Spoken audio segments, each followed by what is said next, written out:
Hola televidentes, sean bienvenidos a una nueva emisión de su programa Vida de Padres, este espacio que tenemos en TV Suezca para contarles un poco sobre la crianza de nuestros hijos y sobre temas de familia que sé que son muy importantes para todos.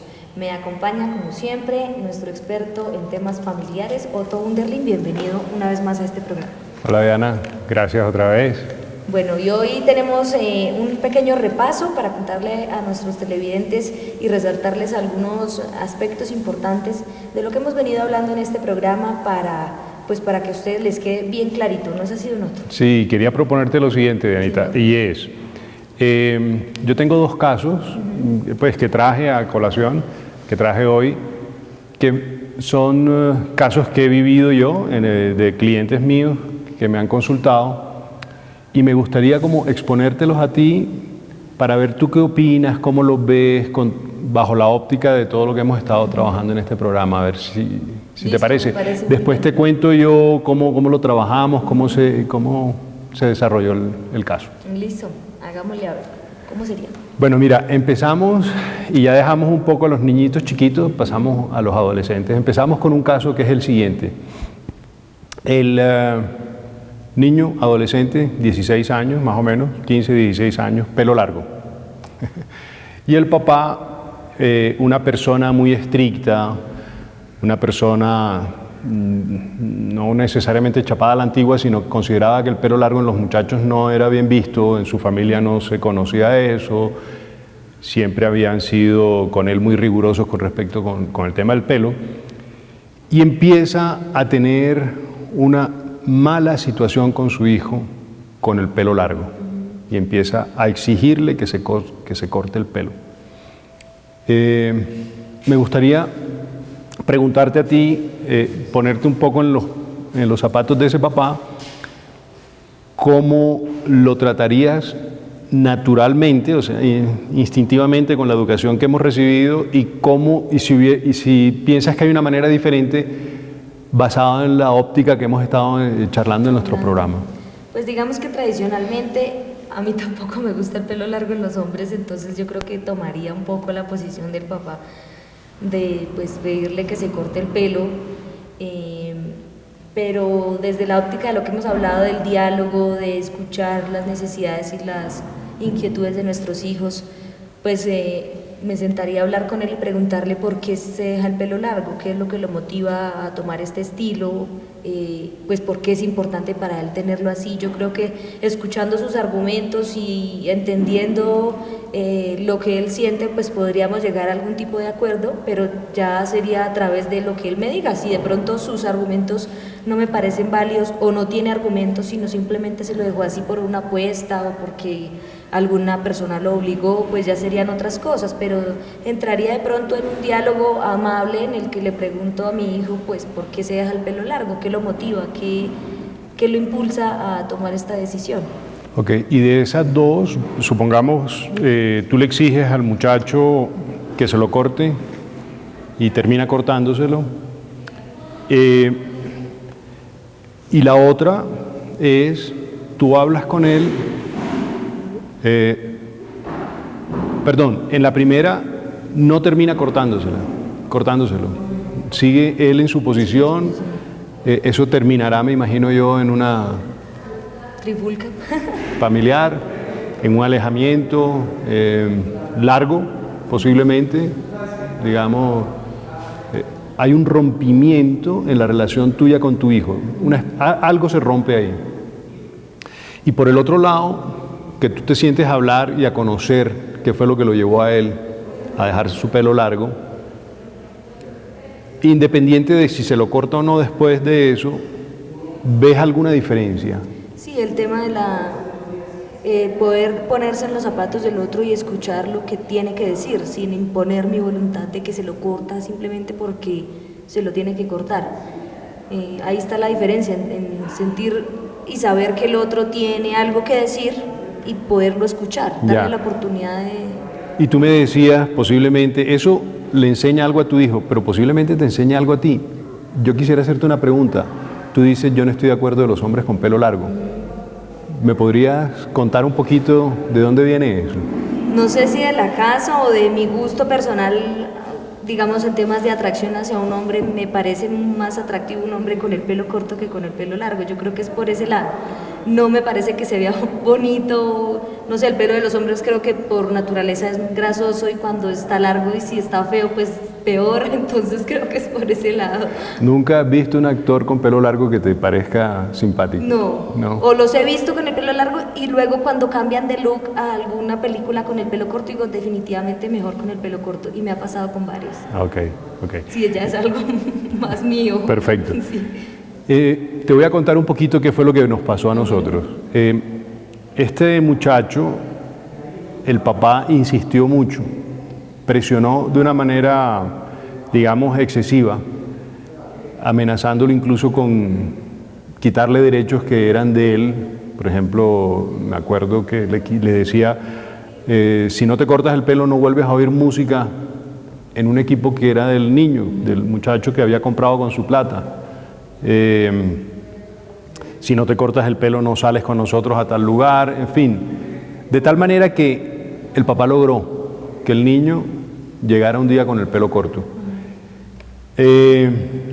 La reflexión del papá en ese momento fue, bueno, afortunadamente se cortó el pelo, entró en razón, entendió que esa era la manera como hacerlo.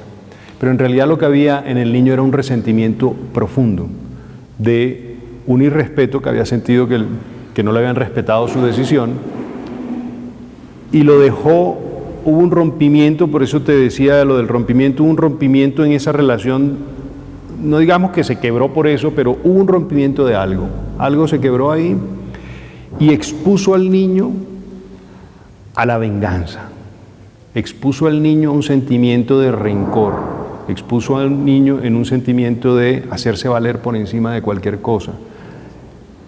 Y terminó, la cita fue posterior a eso, y el niño fue el que me contó esto después en la cita que tuvimos con el papá. Me dijo, yo encontré la oportunidad de vengarme de mi papá cuando mis amigos me dijeron, venga, vamos a fumar marihuana. A mí no me interesaba la marihuana para nada, no me interesaba para nada, pero yo sabía que a mi papá no le iba a gustar. Yo sabía que era una manera de vengarme, entre comillas, de esa situación, de esa vivencia que había vivido yo mal vivida con mi papá. Entonces, mi invitación aquí no es a que le dejen el pelo largo o se lo dejen corto. Mi invitación es, la reflexión que tú hiciste es muy pertinente, es oigamos, miremos. Muy frecuentemente nosotros tenemos unas reacciones de hombre pelo largo, pelo corto, punto y se acabó. Y mujer pelo largo, porque también está a veces mal visto que la mujer tenga el pelo corto. Exacto. Se rape. Entonces, empezar a como a estar más consciente, cuestionarse.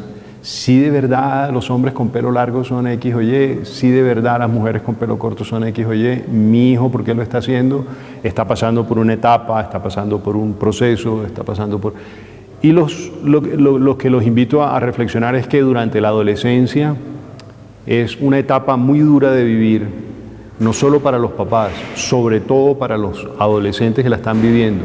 Es una etapa donde pasan de niños o jóvenes, sí, niños, a adultos. Es una etapa de cambios hormonales, fisiológicos.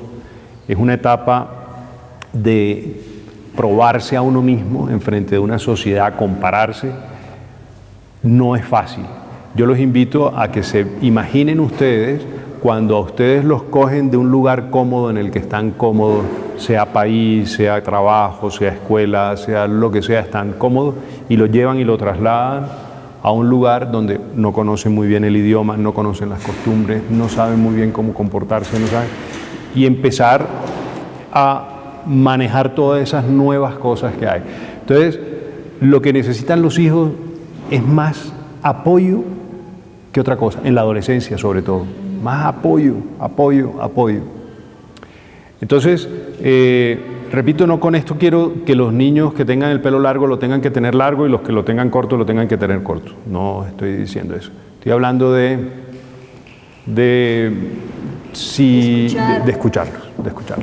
Bueno, y el otro caso, una niña de 15 años que quería llegar muy tarde a la casa siempre. Esta niña era un problema porque siempre llegaba tarde, le iba mal en el colegio, no hacía sus tareas, no hacía sus compromisos, en fin, era un desastre. Entonces llegó la mamá y me dice, pues tengo esta situación, ¿qué hacemos? ¿Qué harías tú? Decir, ¿pero por qué llegaba tarde a la casa? Este es un poquito más complicado porque el tema es ese, ¿por qué llegaba? Pero ¿cómo buscarías tú? ¿Cuál es tu reacción? ¿Cuál es, no sé? Pues sí, preguntar por qué está llegando tarde, a dónde está yendo, qué es lo que está haciendo, y pues de ahí partiría uno. Siempre estaba con las amigas, siempre estaba con una amiga, siempre estaba donde una amiga, siempre quería estar afuera de la casa. ¿Y por qué? Pues sería preguntarse el por qué no hacía sus deberes, sus obligaciones. Porque siempre estaba afuera. ¿Y qué estaba haciendo? ¿Qué se la pasaba haciendo? Parchando con las amigas, nada, no, mamá, no estábamos haciendo nada, estábamos viendo televisión, estábamos con un grupo, estábamos haciendo cosas, estábamos con amigos también posiblemente. No estaba haciendo nada malo, entre comillas. Pero tampoco cumplía con sus obligaciones. No cumplía con sus obligaciones. Sí, lo mismo, sería entrar a dialogar pues que ella entienda que tiene unos compromisos que debe asumir, que si quiere estar con sus amigas puede hacerlo siempre y cuando cumpla con los deberes que tiene, ya sean deberes del colegio o sean actividades en la casa, los deberes que tenga, pues que tiene que cumplirlos, y asimismo se le puede dar permiso para compartir con sus amigos. Ok. Sería eso. Este caso es un poquito más específico, nos costó más trabajo encontrar el tema, y el tema era el siguiente, Diana. El tema es que ella decía, yo quiero estar afuera porque a mis amigas les dan permiso para estar afuera. Ok.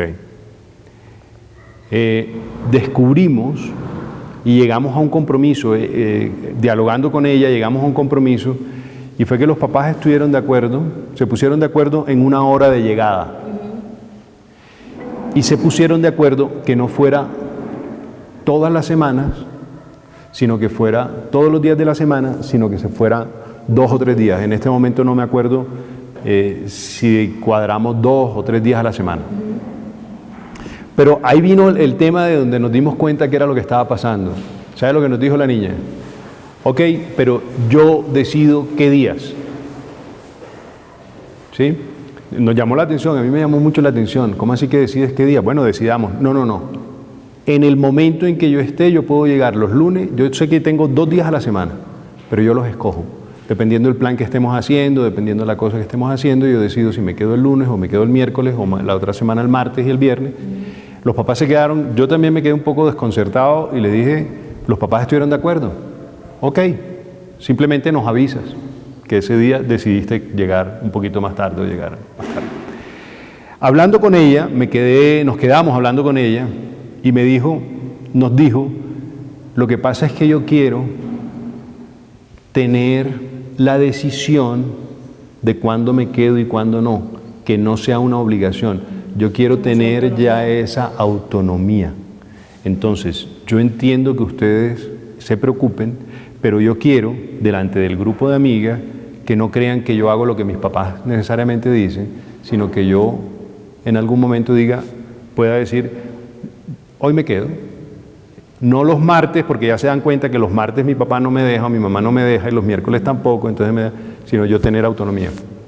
Y ese simple hecho, la niña era brillante en el colegio académicamente, ese simple hecho de ella poder hizo que las cosas cambiaran en la casa de una manera increíble. Ella se sintió mucho más relajada porque además nos decía después, que ella no quería estar todos los días afuera necesariamente, sino que quería demostrarle a sus amigas que ella también tenía permiso, como ellas, de quedarse afuera hasta que le diera la gana. ¿Sí? Entonces, otro ejemplo para no reaccionar automáticamente. Otro ejemplo en el que escuchar a la persona te lleva a tomar una mucho mejor decisión para todos.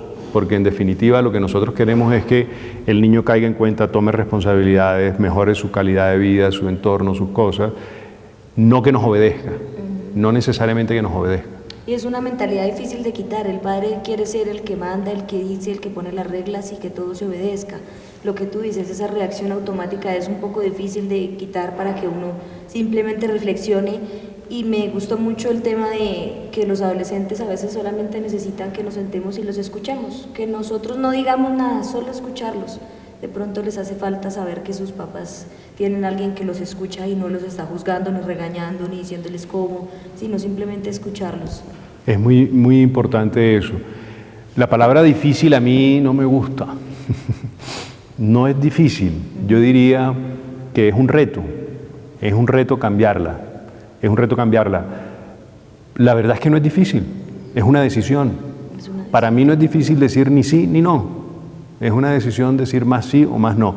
Y el hecho de que salga automático es una cuestión de conciencia. Y a eso los invito. Cambien ese patrón de comportamiento automático.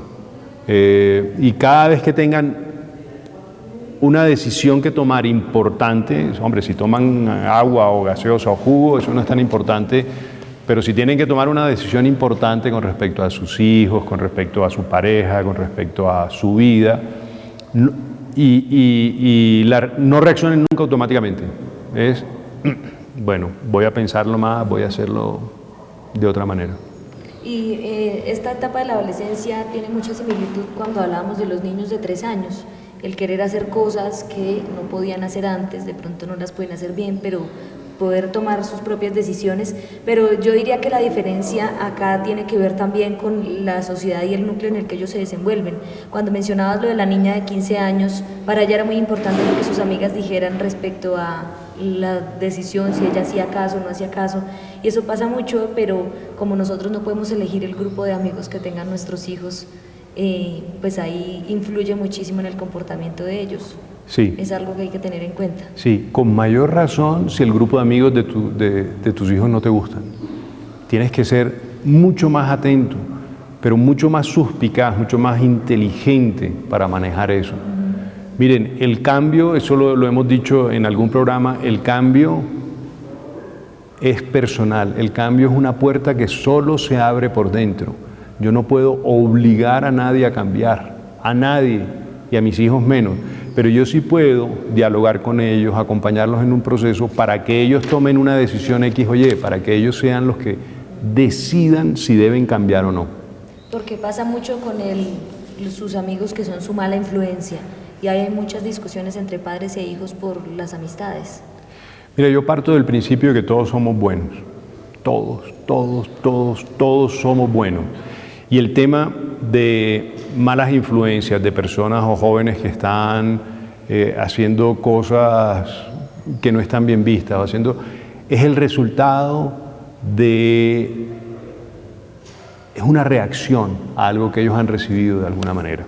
Entonces, si tu hijo está con ese grupo es porque se identifica de alguna manera, cuestionémonos nosotros cómo podríamos nosotros modificar nuestra relación, nuestro acercamiento con nuestros hijos para que eso repercuta en que él ya no sienta afinidad con el grupo en el que está.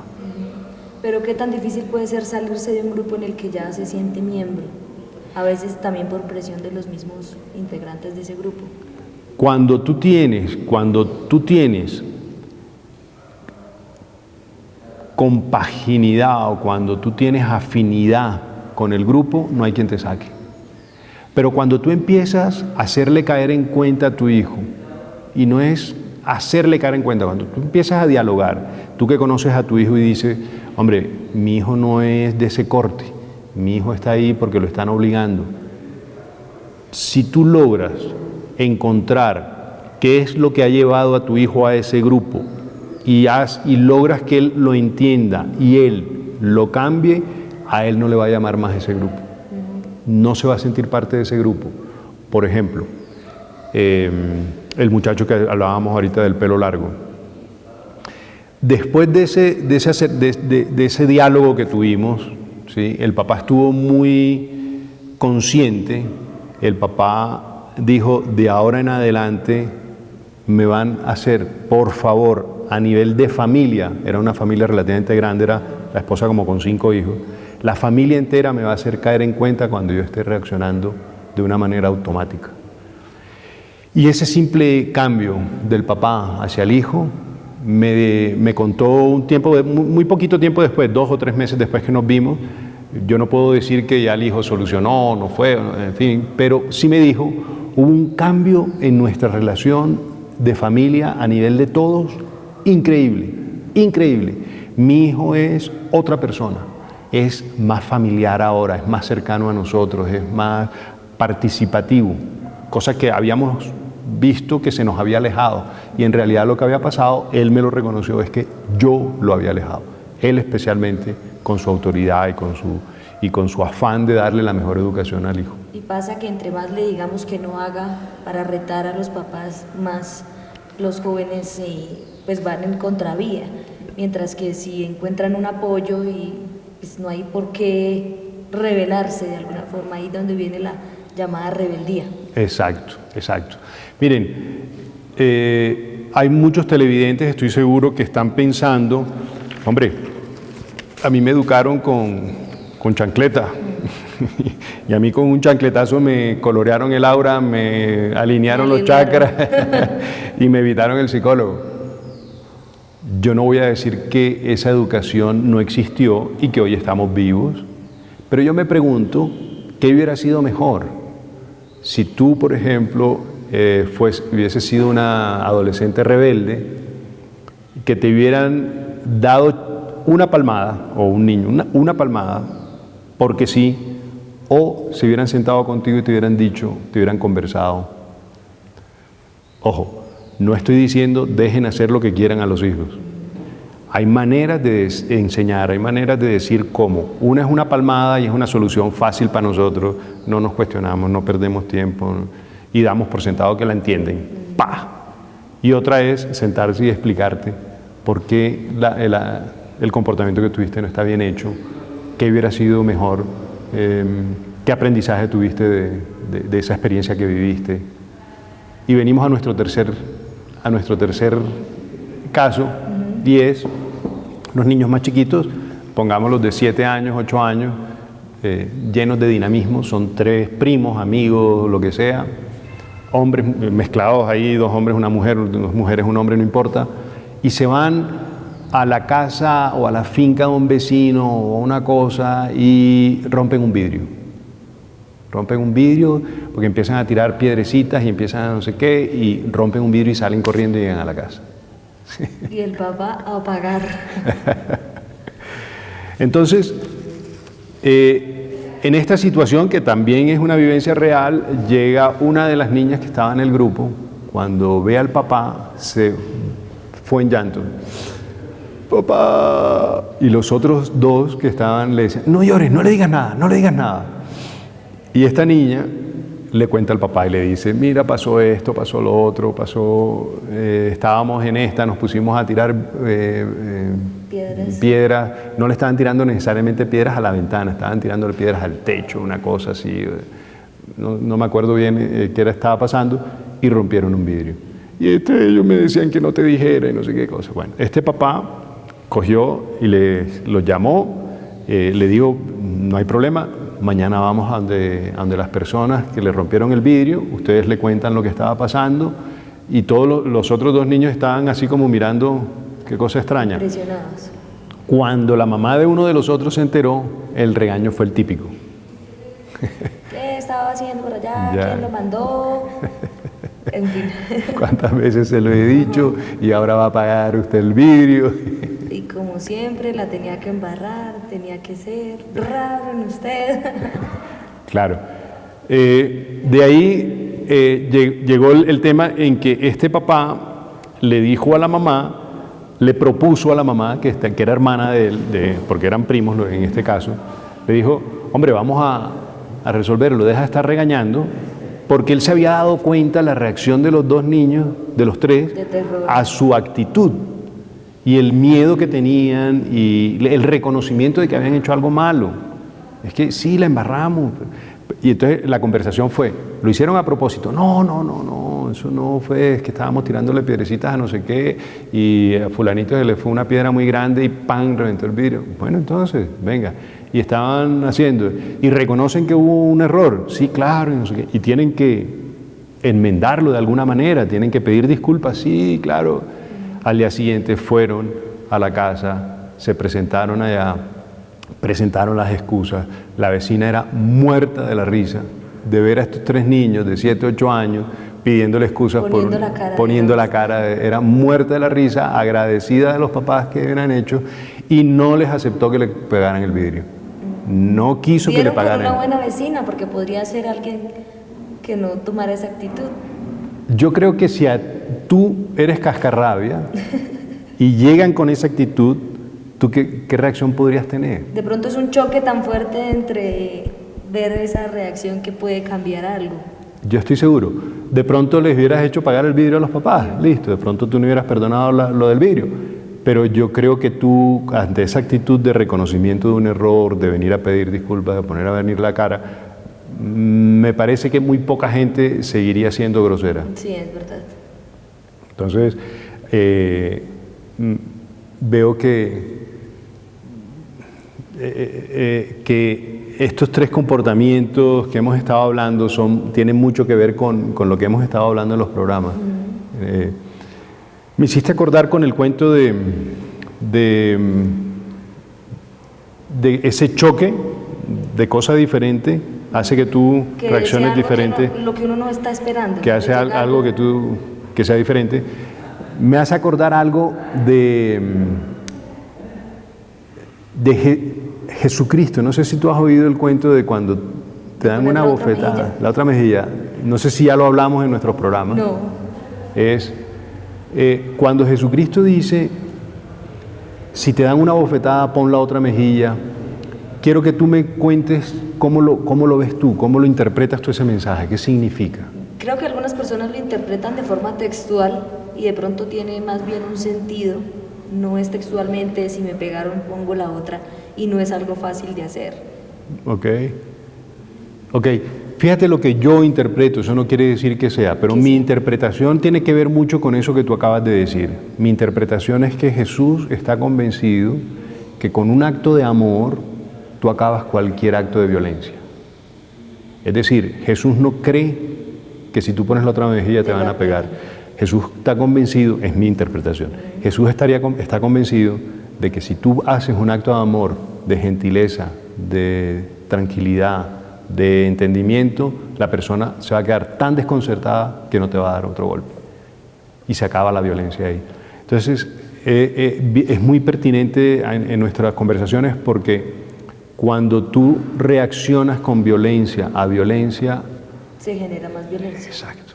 Entonces, yo estoy convencido que Jesús no quería que te pegaran 2 veces. Y estoy convencido que lo que quería decir Jesús era un poquito lo que tú dijiste, es una cosa tan diferente, tan desconcertante, que tú acabas con el acto violento.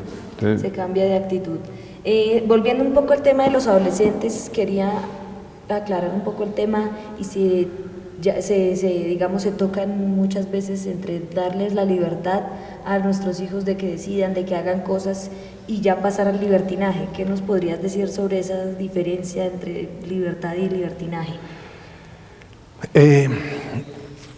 Mira que habría que definir un poco libertad. ¿Qué es libertad? Libertad es poder hacer lo que tú crees que debes hacer o crees que puedes hacer. ¿Y hasta dónde llegas tú? Nosotros como adultos nos han ido indicando durante todo el proceso, con leyes, con lecturas, con cosas, nos han dicho qué podemos y qué no podemos hacer. Los adolescentes están en esa vivencia, pero tienen poco conocimiento de lo que pueden o no pueden hacer. Para mí libertad es hacer las acciones que son coherentes con tus principios. Entonces, por eso es que yo digo, si tú tienes buenos principios en tu casa, y no tienen que ser principios estrictos, sino unos principios claros, tu hijo no se va a salir de ahí. Tu hijo no se va a salir de ahí. Entonces es libertad de hacerlo con una vigilancia tuya para guiarlo, no es para regañarlo, es para decir, mira, a mí me parece que esto que hiciste está mal, o está bien, o está excesivo, o está un poco por un lado o por el otro. Te voy a contar una experiencia que pasó con mi hija mayor. Mi hija mayor hoy tiene 30 y algo, 32 años. Tenía 15 o 16 años, permiso para salir, fiesta típica, vivíamos en Bogotá. Bueno, ¿a qué hora llegas, Vero? No, a la 1. Le dije yo, bueno, ¿llegas a la 1? No, a las 2, a las 3, me dijo ella.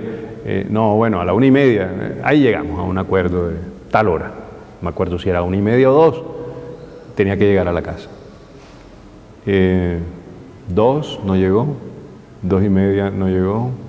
3:30, toca la puerta. Entonces, claro, la mamá estaba embarazada de mi segunda hija. No pudo dormir, ya se había imaginado a nuestra hija en un taxi, tirada en una no sé qué, violada. Mejor dicho, había hecho una película impresionante con toda la razón, nervios de mamá. Llegó Verónica y le pregunté, ¿qué pasó? Me quedé dormida. Estábamos en una fiesta, estaban la gente que me iba a llevar, no quería venir, yo me quedé dormida en el sofá y cuando me desperté, me despertaron porque ya nos veníamos. Yo, bueno, tengo confianza en mi hija. O sea, yo estaba seguro que no estaba haciendo nada malo, porque es que para hacer nada malo no tiene que ser ni las 2 de la mañana, lo pueden hacer a las 8 de la mañana, de la tarde, lo que sea. Yo confié. Sin embargo, le dije, yo estoy seguro que tú no estabas haciendo nada que yo te tenga que reclamar, ni reprochar, ni nada. Sin embargo, faltaste a tu palabra. Tu mamá se preocupó, porque como confiábamos en ti, la única razón que había para que tú no llegaras era que algo te... Así tienes toda la razón, ¿y por qué no llamaste? No, se me pasó. Siguiente fin de semana, otra fiesta, otra negociación, otra fiesta, otra hora de llegada. Verónica llega igual 3 horas después. Esta ya llegó como a las 4 de la mañana. ¿Qué pasó? Estábamos muy lejos, nos habíamos ido a La Calera, todo el mundo que estaba borracho y yo decidí que no me venía, sino cuando fulanito de tal que yo sabía que no había tomado, que era tal, viniera y hasta llegué. ¿Por qué no llamaste? Porque tal cosa. Entonces le dije yo, no cumpliste con tu palabra, ¿qué hacemos? Entonces me dice, no, dame la última oportunidad, déjamela. Siguiente fin de semana, bueno, entonces ahí dijimos, ¿qué pasa si tú fallas otra vez o no cumples con tu palabra? Bueno, no salgo, estábamos en septiembre, no salgo hasta diciembre, hasta el 31 de diciembre, no salgo en lo que queda del año, no vuelvo a salir. Ella misma puso el castigo. Encontramos eso, no vuelvo a salir, listo. Parece increíble, el tercer fin de semana vuelve y falla. Increíble. A todas estas, la mamá me decía, pero regáñala, pero castígala, pero no sé qué, y yo no tenía cómo castigarla ni por qué castigarla, porque es que ella venía de una manera bondadosa, tranquila, se me olvidó, me quedé dormida. La última fue, se me olvidó, se me pasó el tiempo. Y yo, bueno, Vero, ¿y qué hacemos? No, pues, no salgo hasta diciembre. Y les digo, desde septiembre a diciembre pasó el cumpleaños de su mejor amiga, pasó 24 de diciembre, pasó 31 y no pidió permiso. No pidió permiso ni siquiera para salir. Ella estaba allá y pasó no fue un castigo, fue las consecuencias de una acción, las asumió tranquilamente. Y yo digo, no es porque yo sea bueno, que es que otro es psicólogo y entonces se la sabe toda. No, yo le eché la responsabilidad a ella. La responsabilidad fue de ella en todo momento. Eso es lo que yo sí tuve de particular en esa reacción. Nunca la castigué, nunca le dije que era una mala hija, que era una adolescente X, que nada. Entendía lo que le pudo haber pasado, sin embargo, eso hacía que su mamá se inquietara Y la inquietud de la mamá era lo que merecía como un respeto, una cosa así, y ella lo entendió y lo manejó. Yo estoy seguro que si ustedes de alguna manera, papás o mamás que me estén oyendo, aplican estas cosas que hemos estado hablando, estos 3 ejemplos, lo cogen y no tienen que aplicarlo al pie de la letra igualito, sino coger lo principal de cada caso y lo puedan aplicar en su caso, estoy seguro que algo les ha de funcionar. sí, y va a ser una cosa agradable y bonita para todos, tanto para ustedes como para los. Importantes reflexiones que tenemos hoy para ejemplificar un poco de todo lo que hemos contado y que lo que tú dices, se pueda tomar algo de eso y llegar a un común acuerdo, llegar a una buena relación con nuestros hijos, no convertirnos en sus enemigos, en los castigadores, en los terribles, sino pues llegar a excelentes resultados. Se nos está acabando el tiempo, Donoto, pero adelantémosle un poquito a la gente que vamos a ver la próxima semana para que estén ahí bien atentos y no se pierdan nuestro siguiente programa. Bueno, en la próxima semana me gustaría tocar un tema que tiene que ver ya con los papás, aplicado a la pareja, pero vamos a hablar un poquito de cada persona que conforma la pareja. Es decir, somos 2 personas, a mí no me gusta el cuento de la media naranja, porque la media naranja te hace a ti un ser incompleto, en el que necesitas a otra persona para ser feliz o para estar completo. Yo no estoy de acuerdo con eso.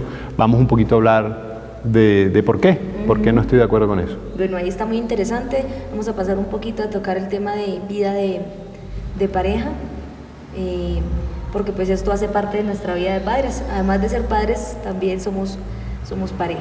Muchas gracias por todo lo que nos contaste, por todas las reflexiones de hoy, Donoto. Bueno, gracias a ustedes por escuchar, gracias Ginela por abrir este espacio para poder conversar rico como lo hacemos. Bueno, muchísimas gracias y recuerden que los estuvimos acompañando Otto Underlin y Diana Ginela Rodríguez y por favor no se pierdan nuestro próximo programa de Vida de Padres. Feliz tarde.